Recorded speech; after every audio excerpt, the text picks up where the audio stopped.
우리에게 있을 수 있는 일들 중에 가장 두려운 일은 무엇이 있을까요? 많은 게 있겠지만 저는 개인적으로 보지 못하는 두려움이 가장 큰 것 같습니다. 보지 못하게 되어서 앞이 깜깜하게 될 때의 그 순간을 한번 상상해 보면 참으로 두렵고 떨리는 순간이 아닐까 싶습니다. 그러나 눈이 보지 못하는 두려움도 있겠지만 깨닫지 못해서 보지 못하는 두려움도 더 큰 것 같아요. 등잔빛이 어두운 상황이 있지 않습니까? 안경을 찾고 있는데 안경을 끼고 있는 상태에서 찾고 있는 거죠. 뿐만 아니라 중요한 물건을 막 찾고 있는데 주머니에서 나오던가, 또 아내 몰래 숨겨놓은 비상금을 제가 어디 숨겼는지 기억을 못한 상황에서 아내가 찾아버리는 이런 불상사도 있을 수 있습니다. 그런데 하나님 앞에서, 만약에 하나님 앞에서 등잔빛이 어둡게 된다면 우리는 어떻게 될까요? 이미 성경에는 우리가 앞을 보지 못한다고 이야기를 합니다. 인생은 날 때부터 소경이라고 이야기하고요, 죄인이라고 이야기를 한다는 것이죠. 무엇을 의미합니까? 자기 실력으로는 눈을 뜰 수가 없는 존재라는 거죠. 자신의 그 어떤 능력이 있을지라도 하나님께서 눈을 띄워주시지 않으면, 주님이 원하시고 주님이 바라시는 그곳에 내 시선을 향할 수 없고 주의 마음을 깨달을 수 없는 상태, 그게 죄 아닙니까? 죄인인 상태입니다. 정작 보아할 것을 내 나약함 때문에, 내 죄악 때문에 보지 못해서, 깨닫지 못해서 보지 못하는 상태, 이게 가장 두려운 것 같아요. 주님의 시선을 따라가지 못하고 주의 마음을 알지 못하기 때문에 다른 사람의 마음을 깨달을 수가 없습니다. 공감할 수 없습니다. 다른 사람의 마음과 아픔을 공감하지 못하고, 시대의 아픔을 보지 못하고, 교회의 아픔을 보지 못하고, 정작 돌봐야 할 영역, 가족, 공동체를 돌보지 못하는 사람이 되는 거죠. 여러분, 육체적인 눈이 보이지 않는 사람보다 이처럼 영적인 눈이 어두운 사람이 더 큰 맹인 아닐까요? 오늘 말씀은 예수님과 제자들이 지금 여리고에서 예루살렘을 향하여 걸어가는 길 위에서 일어난 일입니다. 여리고의 사역이 거의 끝날 때 있었던 일인데, 이날은 더욱이 6월절이라서 절기를 지키기 위해서 어마어마한 인파들이 지금 몰린 상황입니다. 군중들은 예수의 소문을 듣고 몰리기 시작하죠. 그리고 예수를 따라갑니다. 예수를 따라가는 제자뿐만 아니라 예수를 따라가는 많은 군중들과 함께 그 안에 둘러싸여 있으신 예수님의 모습을 상상해 보시기 바랍니다. 그들은 예수님을 따르기는 하지만 예수가 누군지 모르는 상황에서 따르고 있죠. 그 불통의 상태 가운데 예수님이 왜 예루살렘으로 향하실까요? 십자가를 지러 가시는 길입니다.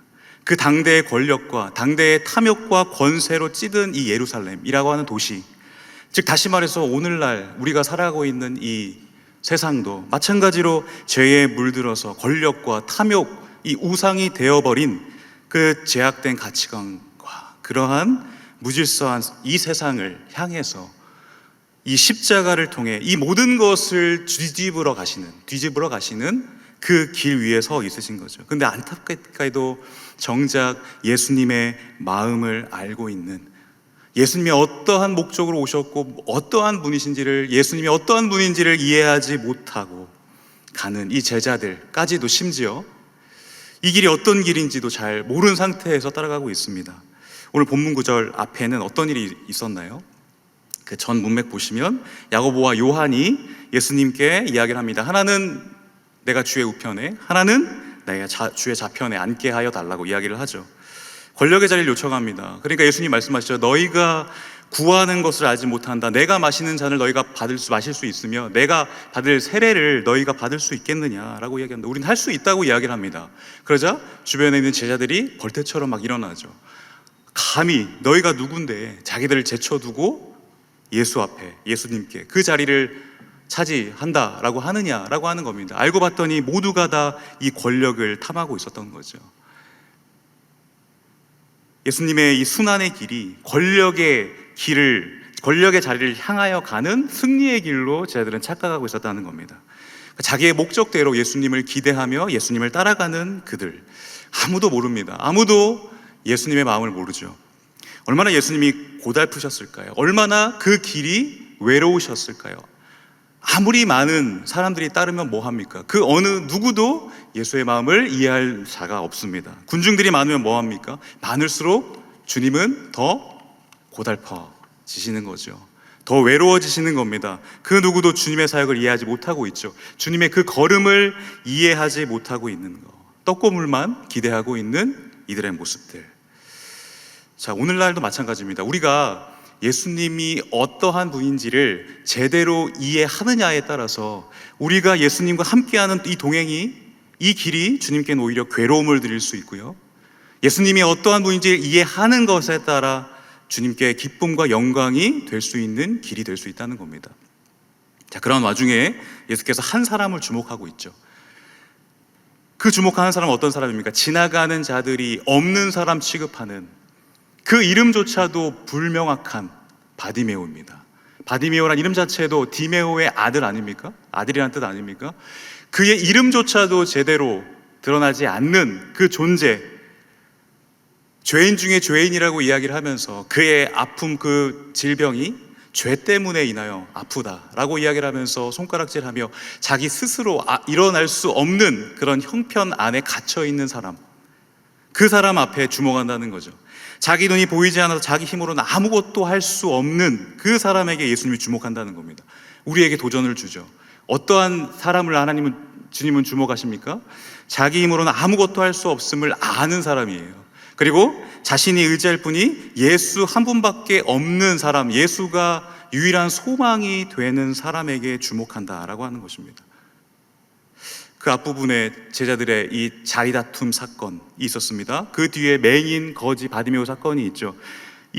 그 앞서 기술한 그 의미를 아시겠죠? 정작 제대로 보지 못하는 제자들에게 맹인 바디메오의 눈을 띄워주셔서 너희도 동일하게 영적으로 바라보지 못하는, 시대를 바라보지 못하고 이 길 위에 십자가의 죽음과 부활의 길로 이 어두운 이 여리고 이 예루살렘의 도시를 회복으로 뒤집어 놓으시려고 하시는 그 예수의 뜻을 제대로 바라보지 못하는 너희의 영적인 상태가 이러한 상태다라는 것을 보여주고 있는 거죠.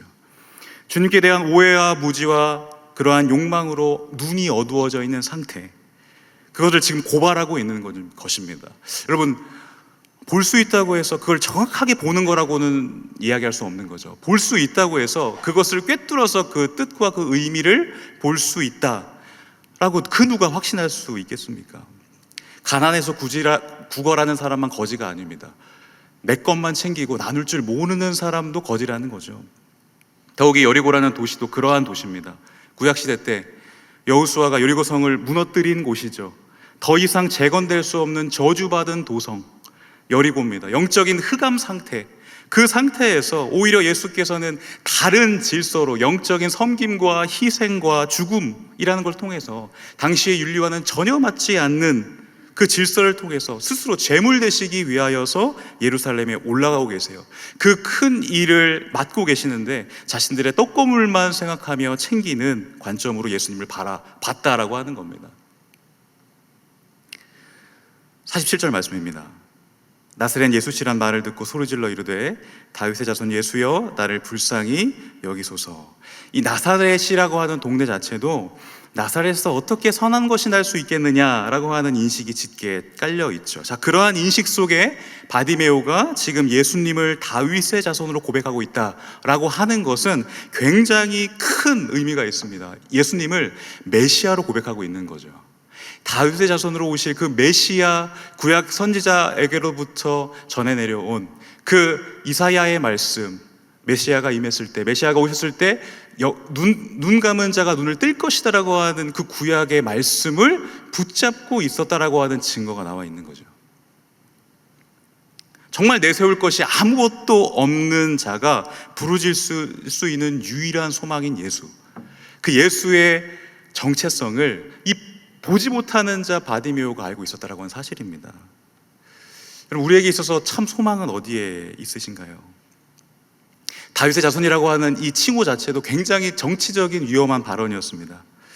로마 사람들이 듣더라도 민족 해방의 발언으로 들을 수 있을 만큼 굉장히 위급한 위험한 상황이었다라고 하는 거죠. 그가 메시아를 나의 주님으로 고백하고 있는 이 믿음에 진입하고 있었다는 것, 이것에 우리는 주목해야 한다는 것입니다. 그 구원의 약속에 대해서 부르짖고 의지했던 거, 여러분, 본다고 해서 믿음이 생기는 게 아니죠. 볼 수 있다고 해서 믿음이 확증되는 건 아닙니다. 그에게는 볼 수 있는 눈이 없어요. 그런데 무엇이 있습니까? 들을 수 있는 귀가 있습니다. 예수님을 들을 수 있는, 예수님의 소문과 그 말씀을 들을 수 있는 귀가 있죠. 그리고 예수님을 느낄 수 있는 마음이 있습니다. 그 마음이 만나서 끌어당기고 있는 거죠. 눈은요 예수님이 보게 하시면 됩니다. 여러분, 우리가 많은 오해 가운데 하나가, 우리가 완전한 조건과 완전한 소유와 완전한 능력이 있어야 예수님을 더 깊이 만나고 더 깊이 섬길 수 있을 거라고 생각합니다. 그렇지 않습니다. 모자른 가운데에서도 우리에게 주님을 느끼고 만나고 함께 동행할 수 있는 그 많은 능력을 우리에게 주셨어요. 심지어 보지 못하고 있는 바디메오도 느낄 수 있는 마음과 들을 수 있는 귀를 주신 겁니다. 눈은 주님이 띄워주시면 됩니다. 내 연약한 조건은 주께서 채워주시면 되는 거예요. 그저 앉아서 듣는 것에 의존했을 그 바디메오의 모습을 생각해 보십시오. 계속 곱씹었겠죠. 그 말씀을요, 이사야 말씀을요, 예수의 소문을 듣고 나서 그 말씀과 예수님의 들은 그 소문과 같이 연결을 시키는 겁니다. 적용을 시키는 겁니다. 그 안에 소망이 생기게 되는 거죠. 우리는 알아야 할 것입니다. 나는 죄로 인한 저주를 받아서 내 스스로는, 내 능력으로는 결코 그 어떤 것도 해결할 수 없는 존재, 눈이 띄어질 수 없는 그 상황, 그 존재임을 내가 아는 겁니다. 오히려 영적으로 눈이 가리워져서 죄로 인해서 눈에 보여지는 것만 집중하고 있지는 않은지, 영적인 눈이 띄어지지 않는 존재는 필히 이 땅의 것만 보게 됩니다. 이 땅의 현실만 보게 되고 거기에 갇혀 있게 되는 거죠. 그 현실에 눈이 갇힌 자들이 이 바디메오에게 영적인 눈을 뜨게 하소서라고 하듯 갈망하며 주님을 찾고 부르짖는 그에게 방해 역할을 합니다. 뭐라고 이야기합니까? 많은 사람이 꾸짖습니다. 잠잠하라고 이야기를 합니다. 그러자 오히려 그 자신을 압박하고 있는 그 환경 그 자체를 오히려 기회로 삼죠. 바디메오는요, 오히려 흙 속의 진주처럼 아무것도 보이지 않는 암흑 속에 한 줄기의 빛이 그만큼 눈에 잘 띄고 가치 있게 보이는 것처럼 다윗의 자손이여 하면서 더 크게 확실하게 두 번의 강조를 하게 되는 겁니다. 여러분, 지금 내가 갖고 있는 마음, 그 마음을 세세히 살펴보시기 원합니다. 내가 어떤 자리에 서서 정말 한 자리 차지하고 싶은 마음, 수많은 편견과 내 안에 있는 자기 욕심들, 예수님과 제자들 사이를 이것이 막고 있습니다. 제자들이 스스로 느끼지도 못하고 그런 편견과 그런 선입견과 그러한 한 자리 차지하고 싶은 그 욕심이 예수님과의 관계를 스스로 막고 있어요. 그래서 실패를 하고 있는데, 예수님께 주목하지 못하고 초점이 흐려지고 있는데, 반면 바디메오는 어떻습니까? 예수님과 그 사이에서 그 어떠한 편견과 자기 오만이 없어요. 그러자 예수님이 이렇게 말씀하시는 것 같습니다. 바디메오야, 너와 나 사이에 그 어떤 것도, 그 어떠한 편견과 그 어떠한 선입견과 사회적으로 너를 보고 있는 사회적인 눈, 너를 어떻게 생각하는지 그 모든 편견, 그 수준, 그 어떤 것도 너와 나 사이를 막을 수 없다. 그 예수님의 마음이 그 자리, 그 영광스러운 십자가의 길을 멈추게 합니다. 여러분, 우리가 이미 예수를 따랐다고 이야기를 합니다. 우리는 이미 예수님을 따르는 자죠. 내 안에 회심이 있고 내 안에 주님을 향한 갈망이 있음을 스스로 생각하고 있지만, 여러분, 왜 상황에 따라 예수님이 불확실하게 보입니까? 왜 상황에 따라 예수님이 희미하게 보이는 걸까요? 다시 한번 우리가 바디메오처럼 동일한 마음으로 부르짖어야 됩니다. 모든 것이 안정되어 있는 나의 삶일지라도, 모든 것이 물질적으로나 또 관계적으로나 모든 것이 넉넉하게 있음에도 불구하고 왜 예수님은 보이지 않을까요? 왜 예수님은 불확실하게 보여질까요? 내가 정말 이 상황에서는 정말 내가 영적으로 무력하구나. 환경과 마음의 여유는 내가 있을지라도 내가 영적으로 정말 내 몫을 못해서 내게 주신 이 영적인 비밀을 이 땅에서 나의 사명을 통해서 발견하며 주의 나라 확장시키며 내 몫을 다하기 위해서 세우신 일터와 나의 가정에서 주님께 초점을 맞추지 못하고 있구나. 여러분, 이 증상이 느껴져야 합니다. 이것을 인정해야 합니다. 이게 바디메오의 울부짖음이었어요. 나와 예수님 사이에 뭐가 끼어 있구나.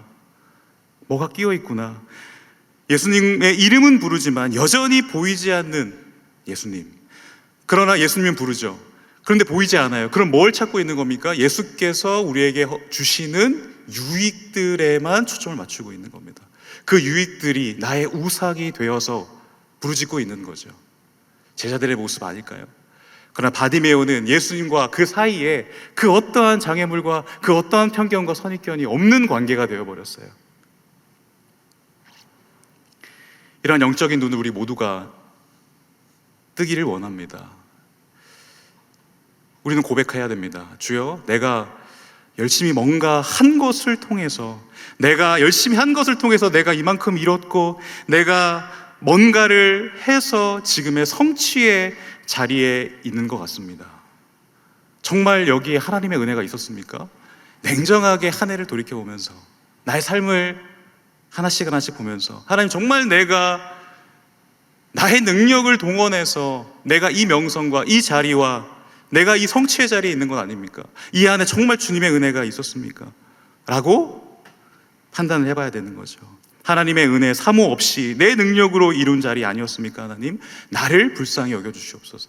하나님의 은혜가 내게 느껴지지 않을 만큼 나는 내 능력을 높였고 내 이름을 높였고 하나님과 나 사이의 관계를 점검하지 못했습니다.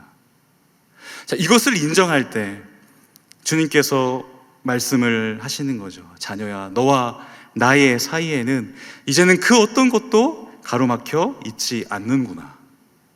그러면서 49절에 이르되 안심하고 일어나라 라고 하십니다. 그리고 50절에 맹인이 겉옷을 내버리고 뛰어 일어나 예수께 나아오거늘. 겉옷까지 버리며 가고 있죠. 근데 여기서 맹인이 지금 보고 있어서 겉옷을 버리고 일어서서 예수님을 따랐나요? 그러지 않습니다. 순서를 잘 보셔야 돼요. 어두움 가운데서 그 앞에 어떤 장애물이 있을지도 모르는 상황에서 어둠 속을 헤치고 일어섰습니다. 그리고 뛰쳐나갔다는 거예요. 무엇을 의미하겠습니까? 여전히 깜깜한 상황에서 이 겉옷조차 없으면 그 밤에 어떻게 자야 될지 모르는 그 상황 속에서, 이게 이불인데 그 흑암 속에서 그분이 있다고 생각하는 그 자리를 생각하고 뛰어나가는,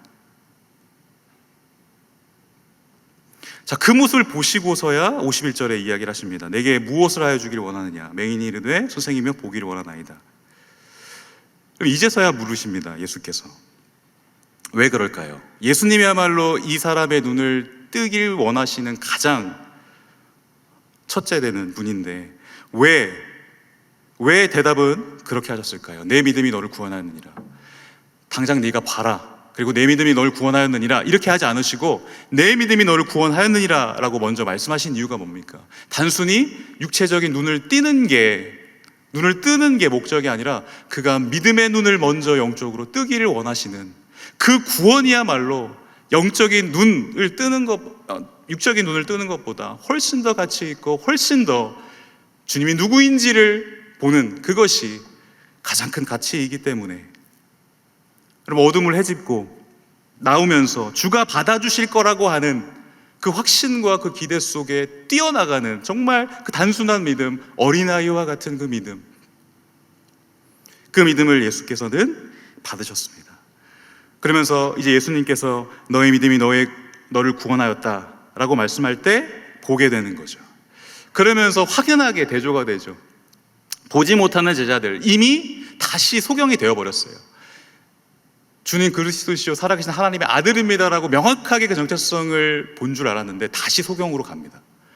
여러분, 우리에게도 주는 도전입니다. 얼마든지 우리는요, 예수님과 나와의 사이를 점검하지 않으면 다시 소경이 됩니다. 소경이 돼요. 얼마든지 소경이 돼요.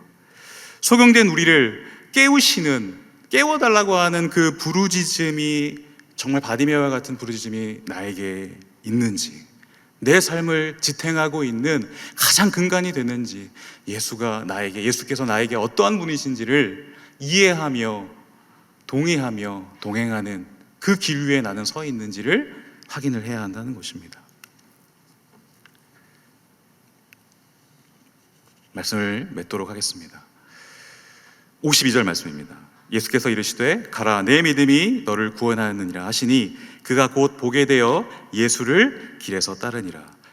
보십시오, 길이 바뀌어요. 단지 자신의 배를 채우기 위하여서 동량질하고 자기 스스로 자기 몫을 다하지 못하고 있었던 정말 그 소경 그 자체였던 그가 동량을 일삼았던 그 길에서 이제 주님이 걸어가시는 그 동선, 똑같은 그 길 위에서 목적이 다른 그 두 길 가운데 이제 예수께서 하시는 그 목적, 그 길을 내가 따르겠다라고 이야기를 하는 인생의 방향과 이제 제 몫을 할 수 있는 정말 하나님의 자녀된 모습으로 거듭나서 일어나고 있어요. 그리고 같이 따릅니다. 여러분, 보게 되는 게 마무리가 아니에요. 따르는 이라가 마무리입니다. 우리 인생의 마지막의 평가가 주님을 따르는 이라, 이게 전부이지 않을까요? 내가 뭘 봤다, 내가 뭘 누렸다, 내가 뭘 깨달았다 해서 멈추는 것이 아니라 정말 그 깨달음이 나의 발과 나의 손을 움직이고 나의 마음을 움직이고 내 앞에 먼저 가신 예수를 따라간다라고 하는 그 확신 속에서 순종으로 이어졌는지를 우리 주님은 평가하실 겁니다. 우리 주님은 그것에 내 모든 칭찬을 다 하실 겁니다. 정말 수고하고 충성되었다라고 하는 이 칭찬이 어떻게 나옵니까? 내가 주님을 알고 깨닫고 어둠을 헤집고서라도 주의 길을 내가 따랐다라고 하는 것입니다. 그럼 나중에 내가 주의 길 따르겠습니다, 내가 그 잔 받고요, 내가 세례 다 받겠습니다라고 했던 야고보와 요한 어떻게 됐을까요? 나중에 그들도 영적인 눈이 다시 띄어서 정말 그 생명을 하나님께서 취해서 영광 받으시는 순교자가 되죠. 근데 야고보는 제일 먼저 자신의 생명을 취해서 영광을 받으시고요. 그리고 요한은요, 그 가장 고난의 시대, 기독교 역사상 가장 초대교회 때 심한 핍박과 박해가 있었던 시대에 가장 오래 삽니다. 왜 오래 살았을까요? 여러분, 이거야말로 가장 큰 깨달음 아닐까요? 정말 사랑하는 주님을 같이 함께 따라갔던 자들이 하나씩 목숨을 잃고 죽어가고 있습니다. 그것을 곁에서 지켜보고 있는 거, 나는 좀 더 살 수 있으니까 좋다, 이게 복일까요? 그렇지 않습니다. 그 안에서 충분히 요한은 깨달았을 겁니다. 끝까지 보게 하시는 거죠. 내가 잘못 이해했던 하나님의 나라, 내가 잘못 알고 있었던 하나님의 나라, 그것을 바꾸게 하시며 그 모든 고초와 안목을 바꾸어 놓으시는 거죠. 오늘날 우리의 사랑하는 성도님들, 우리가 오늘날 이러한 깨달음의 눈을 갖길 원합니다. 그러한 믿음의 눈을 우리가 뜨기를 원합니다. 그게 예수님을 진심으로 진정으로 따르는 제자의 길인 줄 압니다.